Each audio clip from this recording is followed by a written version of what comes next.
જો આપણે આજે રોગ પ્રતિકારકતા સંબંધિત રોગો વિશે વાત કરવાની છે. એક જ રોગ આપણા સિલેબસમાં છે ને આપણે એની ડિટેલમાં ભણાવશું.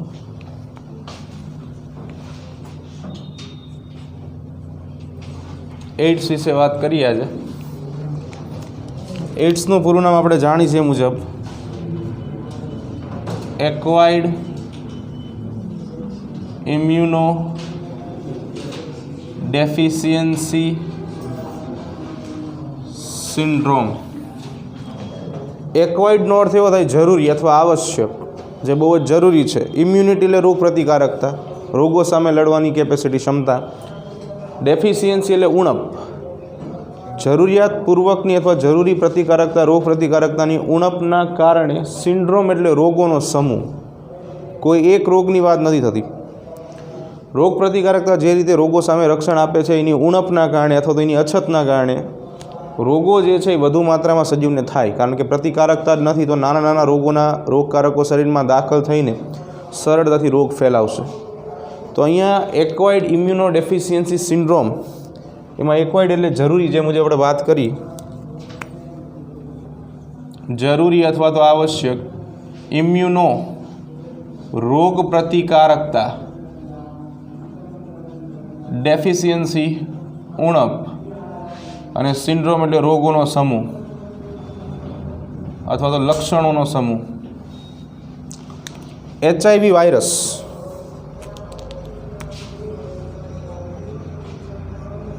એટલે કે human immuno deficiency virus. Human immuno deficiency virus.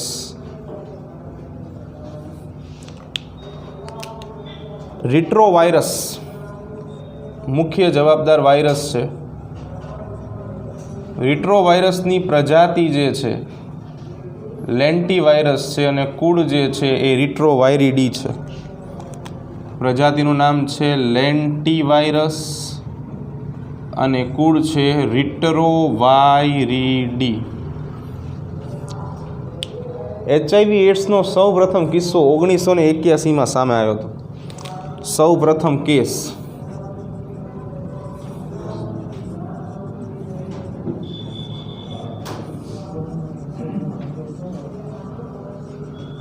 પછી ભારતમાં કેસ 1981માં સૌ પહેલો case united state of America યુએસએમાં આવ્યો હતો. ભારતમાં 1986માં પ્રવેશ કર્યો તમિલનાડુમાં.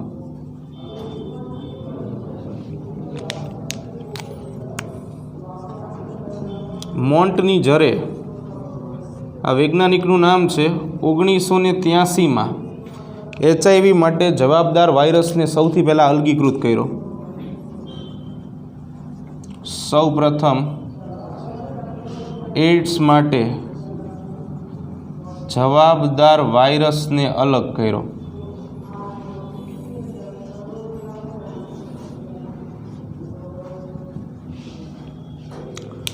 HIV એડ્સ છે એ ખાસ પ્રકારના કિસ્સાઓમાં ફેલાય છે, જે આપણે જાણીએ છીએ, બરાબર. તો એ કિસ્સાઓ કયા છે કે જેનાથી રોગ ફેલાય છે? રોગ ફેલાવવાના કારણો. તો સૌથી પહેલાં સામાન્ય કારણોથી શરૂ કરીએ તો અજાણ્યા સાથી સાથે જાતીય સમાગમ દ્વારા.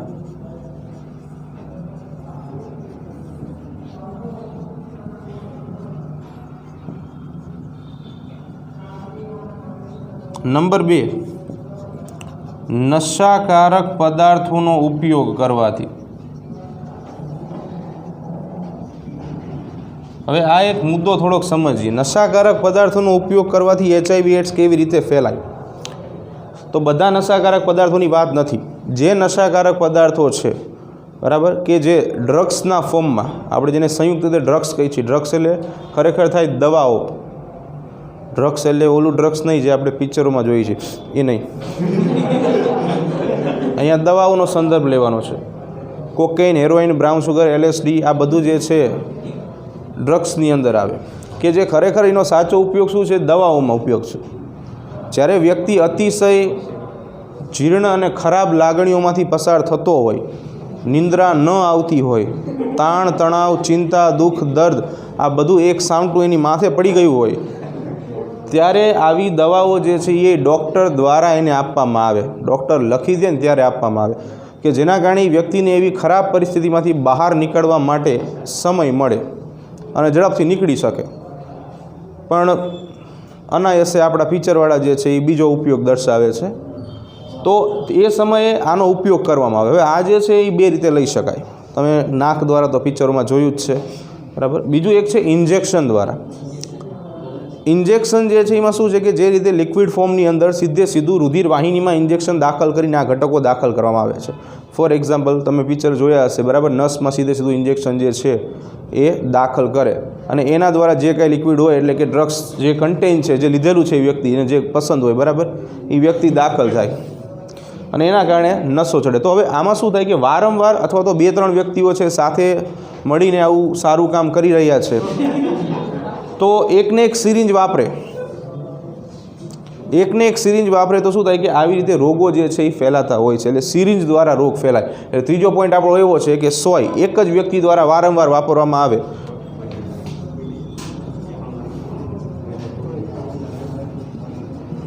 સિરિંજ દ્વારા ફેલાય.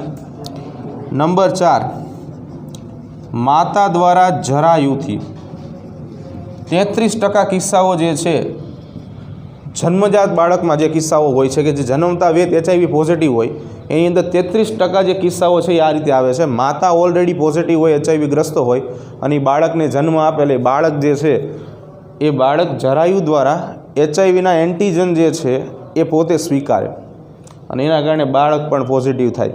બીજી રીતે માતા જે છે ખાસ કરીને સ્તનપાન દ્વારા જે કોલેસ્ટ્રોમ જે છે એ આગળ જશે એના દ્વારા પણ HIVના એન્ટીજન જે છે એ બાળકમાં દાખલ થાય છે. એટલે બીજો પોઈન્ટ.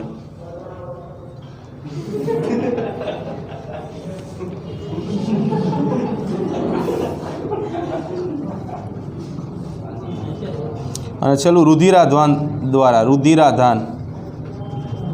કોઈ વ્યક્તિનું રુધિર લઈ લ્યો પણ ખબર ન હોય તમને વ્યક્તિ કેવો છે, પોઝિટિવ હોય, બરાબર, તો એવું રુધિર જે છે તમને રોગ થઈ શકે. હવે સામાન્ય રીતે શું છે કે HIVની અંદર આપણે સમજાવ્યું હતું કે 2 ટાઈમ પીરિયડ હોય, એક લે પીરિયડ હોય અને બીજો જે છે એ શું હોય, વિન્ડો પીરિયડ હોય. તો સૌથી પહેલાં આપણે લે પીરિયડ વિશે વાત કરશું, જેને ગુજરાતીમાં સેવનકાળ પણ આપણે કહેશું. તો HIV માટે જે આ લે પીરિયડ છે એ શું કહી શકાય, તો કે તમારા શરીરની અંદર રોગકારકો અત્યારે દાખલ થયા છે. હવે રોગકારકો ગુણન પામશે. આપણે જાણીશું કે HIVનો જે વાયરસ છે એ ધીરે ધીરે ગુણન પામે છે, રિટ્રો વાયરસ સામે લખ્યું. તો રોગકારકો શરીરમાં દાખલ થવાથી શરૂ કરીને જ્યાં સુધી તમને સામાન્ય લક્ષણ ન દેખાય ત્યાં સુધીનો જે સમયગાળો છે, જનરલી વર્ષોમાં હોય, આ સમયગાળાને લે પીરિયડ કહેવાય, બરાબર. એટલે વર્ષો પછી તમને લક્ષણો દેખાય. આજે તમારા શરીરની અંદર રોગકારક દાખલ થઈ ગયો હોય, એ ગુણન પામે, સંખ્યા વધે, 2 વર્ષ થાય, 3 વર્ષ થાય, 4 વર્ષ થાય, 5 વર્ષ થાય, પછી તમને અમુક લક્ષણો દેખાય.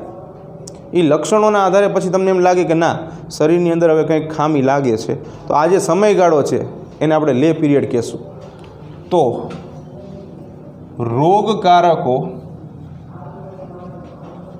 દાખલ થવાથી શરૂ કરીને શરીરમાં ખામી અથવા તો અનિયમિતતાની અનુભૂતિ થાય તે સમયગાળાને અથવા તો તે 2 સ્થિતિ વચ્ચેના સમયગાળાને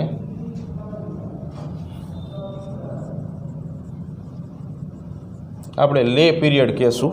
એઇડ્સ માટે લે પીરિયડ જે છે એ 5 વર્ષથી 10 વર્ષનો હશે. HIV એઇડ્સ માટે લે પીરિયડ 5 થી 10 વર્ષનો. એટલે 5 થી 10 વર્ષ સુધી તમને ખબર જ ના પડે, બરાબર.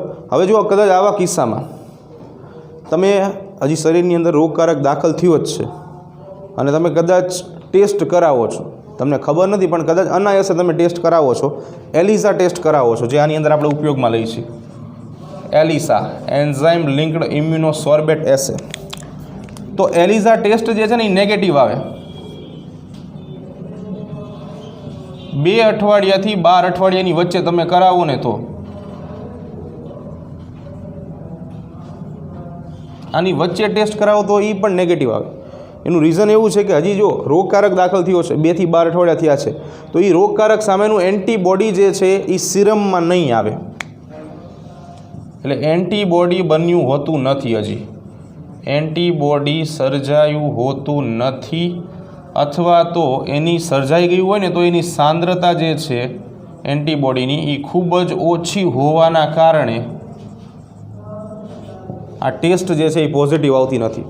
એલિઝા આની ઉપર જ કામ કરે છે. એલિઝાનું મુખ્ય કામ શું છે કે HIV એડ્સના જે એન્ટીજન શરીરમાં દાખલ થાય છે એની સામે શરીર જે એન્ટીબોડી ઉપયોગ કરે છે એટલે સર્જે છે એ એન્ટીબોડીની સાંદ્રતા કોન્સન્ટ્રેશન ઉપર એલિઝા પોઝિટિવ અને નેગેટિવ જે છે એ રિપોર્ટ આપે છે. આગળ જોશું કે એલિઝા જે છે એટલી બધી વિશ્વાસપાત્ર કસોટી નથી, એને સ્ક્રીનિંગ ટેસ્ટ કહેવાય, ખાલી સામાન્ય માહિતી માટે મેળવી શકાય. બરાબર. પહેલો લે પીરિયડ જોયો તો 7 કાર્ડ. સેકન્ડ નંબર ઉપર વિન્ડો પીરિયડ.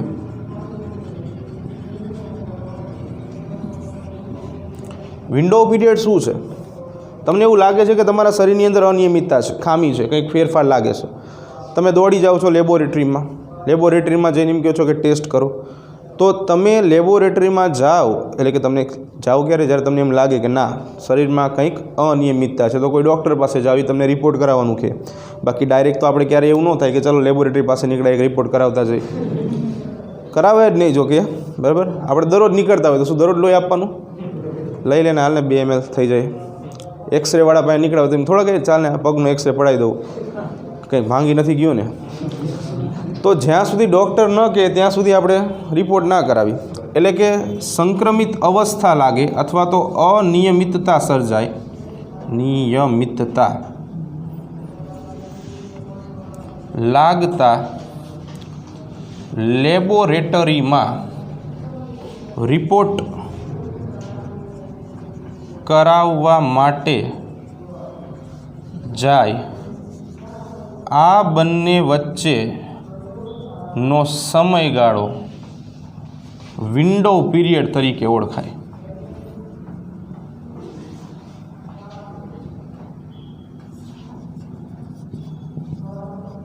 હંમેશા એક વસ્તુ યાદ રાખવાની, લે પીરિયડ જે રહ્યો ને એ હંમેશા વધારે હોય, is greater than window period. એટલે વ્યક્તિને એવું લાગે છે કે કદાચ તકલીફ છે, એટલે એ જ સમયગાળો, ઉદાહરણ તરીકે કાલે તમને એવી ખબર પડી કે ભાઈ તકલીફ છે, એટલે કાલનો દિવસ, કાલે તમને સવારે 10 વાગે ખબર પડી તકલીફ છે, તમે આજે 10 વાગે રિપોર્ટ કરાવવા જાઓ છો, 12 વાગે રિપોર્ટ આવે છે, તો 24 કલાકનો ટાઈમ જે છે એ વિન્ડો પીરિયડ થયો. 24 કલાકમાં તમને ખબર પડે કે તમે સંક્રમિત છો કે નથી. સંક્રમિતનો અર્થ થાય પોઝિટિવ, તમે સકારાત્મક છો, નકારાત્મક એટલે નેગેટિવ. મોટા ભાગે આમાં નકારાત્મક રહેવું વધારે સારું રહે. બરાબર. જો હવે આ જે છે રિટ્રોવાયરસની નામદેશનવાળી આકૃતિ છે એને સમજવાની છે આપણે. તો સૌથી પહેલાં જો રિટ્રોવાયરસ છે એની અંદર આખા બ્લુ કલરનું અને બ્લેક કલરનું આવરણ જોવા મળે છે. આ શબ્દ જે જીપી જે છે, જીપી, આ જીપીનો અર્થ એવો થાય ગ્લાયકોપ્રોટીન, એટલે કે ગ્લાયકોપ્રોટીનનું આવરણ જે છે 2 આવરણ આવેલા છે. આ ઉપરના ભાગે જે ગોળ આવરણ છે એને જીપી 120 આપણે કીધું છે, જીપી 120, અને જે નીચેની બાજુ તમને દેખાય છે દાંડી જેવો ભાગ એને જીપી 41 આપણે કહીશું. લિપિડનું આવરણ લાલ કલરનું તમને જોવા મળે છે, ચરબીયુક્ત આવરણ છે. P24 અને P17 બે પ્રોટીનમય આવરણ છે જે વાયરસની અંદર જોવા મળે છે. બરાબર. લિપિડનું આવરણ જે છે ને વાયરસમાં બહુ અગત્યનું હોય. અત્યારે આપણે કેમ હેન્ડ સેનિટાઈઝર અને હેન્ડ વોશનો યુઝ વધારે કરી છે, કારણ કે વાયરસ ઉપર લિપિડનું જે આવરણ હોય એ પાણીમાં તો ઓગળે નહીં, એટલે આલ્કોહોલ અથવા તો સાબુની અંદર એ દ્રાવ્ય થઈ શકે, એટલા માટે આપણે એનો ઉપયોગ કરીએ છીએ. આમાં અગત્યની વાત જે છે, અંદર લાલ કલરના 2 તમને કુંતલ જોવા મળે છે કે જેને આપણે SSRNA તરીકે ઓળખશું. SSRNA સિંગલ સ્ટ્રેન્ડેડ RNA, એક કુંતલીય અથવા તો એક શૃંખલીય RNA, સિંગલ સ્ટ્રેન્ડેડ RNA. એક કુંતલીય અથવા તો એક શૃંખલીય આરએનએ. હવે ઉત્સેચકો જે છે એ અગત્યના રહેશે આના માટે.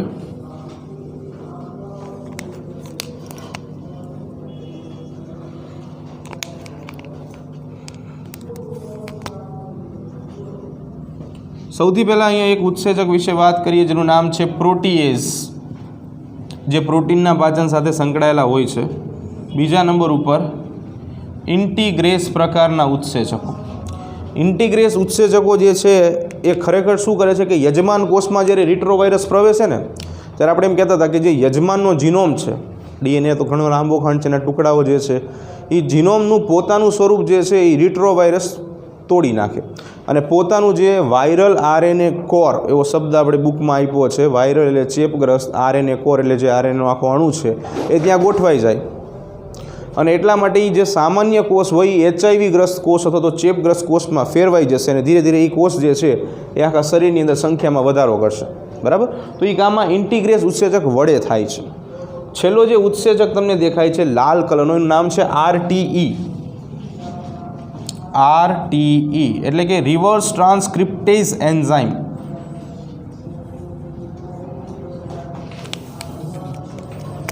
રિવર્સ ટ્રાન્સક્રિપ્ટેઝ એન્ઝાઇમ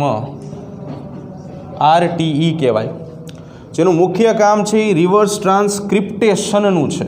રિવર્સ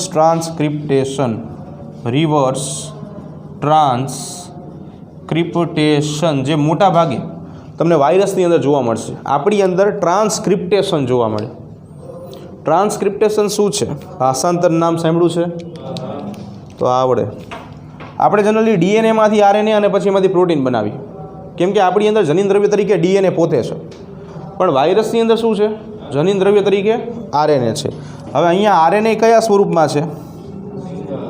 એટલે SsRNA જે છે એનું રૂપાંતરણ સૌથી પહેલાં SsDNAમાં થઈ જાય. SsDNAનું રૂપાંતરણ DSDNAમાં થઈ જાય. DNAમાંથી પછી mRNA બની જાય અને mRNAમાંથી પછી પ્રોટીન બની જાય. એટલે આવી રીતે હોય. આ SsRNA આવો હોય, એક કુંતલવાળો, એમાંથી SsDNA બની જાય એટલે થોડાક અલગ કલરથી બતાવીએ. આ DNA બની ગયું. એકમાંથી આવા બે બની જાય એટલે આપણે નામ આપશું dsDNA, ડબલ સ્ટ્રેન્ડેડ DNA. તો RTEનું કામ જે છે એ રિવર્સ ટ્રાન્સક્રિપ્ટેશનની પ્રક્રિયા જે છે એ કરાવવાનું છે. બરાબર?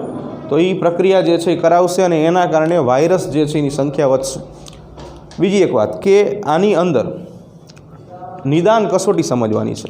નિદાન કસોટી સમજતા પહેલાં એવું ન હોય કે એડ્સ એકાએક થઈ જાય. સૌથી પહેલાં ARC થાય, એટલે સામાન્ય કક્ષાનો એડ્સ. એ સમજીએ. જો સામાન્ય કક્ષાનો એડ્સ શું છે? સામાન્ય કક્ષાના એડ્સની વાત કરીએ. સામાન્ય કક્ષાનો એડ્સ. સામાન્ય કક્ષાના એડ્સ વખતે ARC જોવા મળે. ARC શું છે? તો એડ્સનું જે દર્દી હોય એ અમુક સામાન્ય લક્ષણો ધરાવે શરૂઆતની અવસ્થામાં. એડ્સ રિલેટેડ કોમ્પ્લેક્સ આપણે સમજવાનું છે. બરાબર? ARCના તબક્કા જે છે, 3 તબક્કા જે છે એમાં આપણે ખાલી અત્યારે વાત એના લક્ષણોની જ કરશું. AIDS related complex ARC. ARC જ્યારે સક્રિય અવસ્થામાં હોય ત્યારે દર્દી જે છે એની લસિકા ગાંઠોમાં સોજા આવે. લસિકા ગાંઠોમાં સોજો આવવો. બીજા નંબર ઉપર તાવ જે છે, તાવ વધઘટ થાય. નંબર 3, વજનમાં ઝડપથી ઘટાડો થઈ જાય વગર ડાયટિંગે. અને આગળ ડાયેરિયા થઈ જાય. આવા કેટલાક સામાન્ય લક્ષણો જે છે ને એ સામાન્ય કક્ષાના એડ્સમાં ARC દરમિયાન જોવા મળશે, એડ્સ રિલેટેડ કોમ્પ્લેક્સમાં. બીજા નંબર ઉપર આ તબક્કામાંથી પસાર થઈ ગયા બાદ આગળનો તબક્કો જે છે, છેલ્લો તબક્કો, જેને પૂર્ણ કક્ષાનો એડ્સ કહેવાય, જે સૌથી વધારે ઘાતક છે. પૂર્ણ કક્ષાનો એડ્સ. તો પૂર્ણ કક્ષાના એડ્સની અંદર TH સેલ જે છે એની વાત કરવાની છે, એટલે કે જેને આપણે હેલ્પર ટી સેલ એટલે કે મદદ કરતા ટી કોષો કહીએ છીએ. સામાન્ય વ્યક્તિની અંદર જો વાત કરીએ આપણે તો સામાન્ય વ્યક્તિમાં ટીએચ સેલની સંખ્યા 900 × 10⁶ પર લિટર હોય બ્લડમાં. સામાન્ય નોર્મલ સંખ્યા છે. પણ જ્યારે પૂર્ણ કક્ષાનો એડ્સ થાય એ ટીએચ કોષો જે છે એની સંખ્યાને જ અસર કરશે. આ વખતે ટીએચ સેલ જે છે એની સંખ્યા 200 × 10⁶ પ્રતિ લિટર કરતાં પણ ઓછી થઈ જશે પૂર્ણ કક્ષાના એડ્સની અંદર. બરાબર. હવે આગળ બીજી વાત કહેવાય આનું નિદાન. નિદાન કોને કહેવાય? તો કે તમે કોઈ રોગ પ્રત્યે પોઝિટિવ છો કે નેગેટિવ, એને નિદાન કહેવાય. નેગેટિવ હોય તો કોઈ પ્રશ્ન નથી, પણ પોઝિટિવ હોય તો એના પછી સારવાર આવે. કોઈ ટ્રીટમેન્ટ છે, કોઈ થેરાપી છે, કોઈ દવાઓ છે, એના દ્વારા આપણે શરીરની અંદર દાખલ થયેલા રોગકારકને શક્ય એટલો દૂર કરવા પ્રયાસ કરીએ છીએ. બરાબર. તો અહીંયા નિદાન કસોટીની વાત કરવાની છે. નિદાન કસોટી એમાં સૌથી પહેલાં આપણે વાત કરશું એલિસા, એન્ઝાઇમ લિંક્ડ ઇમ્યુનોસોર્બેટ એસે. એલિસા જે છે એ સ્ક્રીનિંગ ટેસ્ટ છે. સ્ક્રીનિંગ ટેસ્ટ સામાન્ય કસોટી એમ પ્રોપર રિઝલ્ટ આમાં ન મળે. બરાબર. બીજા નંબર ઉપર જો તમારે પ્રોપર રિઝલ્ટ મેળવવું હોય તો તમારે WBT કરાવવી પડે, એટલે કે western blot test. Western blot test આ જે છે એને કન્ફર્મેટરી ટેસ્ટ કહેવામાં આવે છે. વિશ્વાસપાત્ર કસોટી, એમ કન્ફર્મ થઈ જાય એમ ખાતરી આપતી કસોટી આ છે. ગુજરાતીમાં લખી ખાતરી આપતી કસોટી. કન્ફર્મેટિવ ટેસ્ટ જે છે આ કન્ફર્મેટિવ ટેસ્ટની અંદર દર્દીના સિરમમાં એન્ટીબોડીને ધ્યાનમાં લેવામાં આવે છે.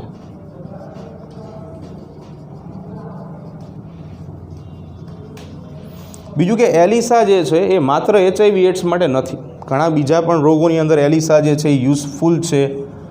તો એની ઉપયોગિતા જે છે એ જોઈએ તો ખાસ કરીને STDs સેક્સ્યુઅલ ટ્રાન્સમિટેડ ડિસીઝ છે, જાતીય સંક્રમિત રોગોમાં ઉપયોગમાં આવશે. હ્યુમન કોરિયોનિક ગોનોડોટ્રોફિક હોર્મોન જે છે ગર્ભવતી સ્ત્રીમાં રુધિર અને મૂત્રમાં એનું પ્રમાણ માપવા માટે પણ એલિસા જે છે એ વપરાય છે. આના સિવાય થાઇરોઇડ જેવા રોગોની અંદર પણ એલિસા કસોટી જે છે એ ઉપયોગી છે. HIV એડ્સ વિશે તો આપણે જોઈ જ ગયા છીએ. બરાબર. એની અંદર પણ એલિસા જે છે એ ઉપયોગમાં આવશે. હા, અને રૂબેલા. એલિસાની અંદર આપણે કોનો ઉપયોગ કરી છીએ, વાપરી છીએ શું એલિસામાં? તો એલિસાની અંદર આપણે આલ્કલાઇન ફોસ્ફેટેઝ અને પેરોક્સિડેઝ આ ઘટકો વાપરી છીએ અને દર્દીની એન્ટીબોડી સાથે પ્રક્રિયા કરાવી છે. બરાબર.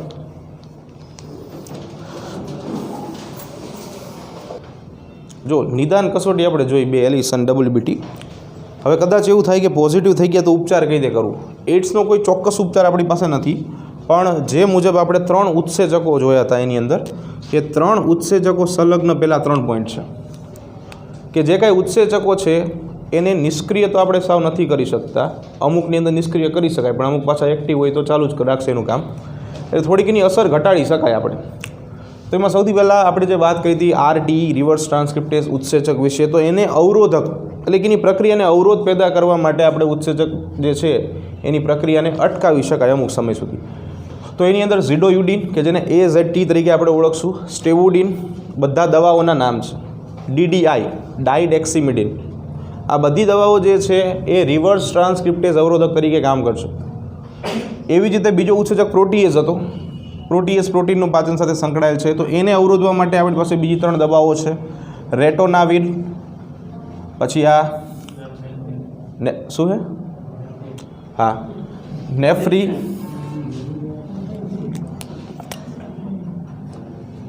નેફ્રિનાવિર અને સેક્વિનારિન.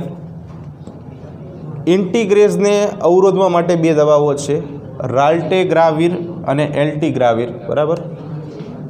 આ થેરાપી છે, heart therapy. Highly active anti retrovirus therapy, આનું બીજું નામ છે કોકટેલ થેરાપી. Cocktail therapy. આની અંદર ખાસ કરીને આપણે મુખ્ય કાર્ય 2 કરીએ છીએ. આરટીઈ ઇન્હિબિટર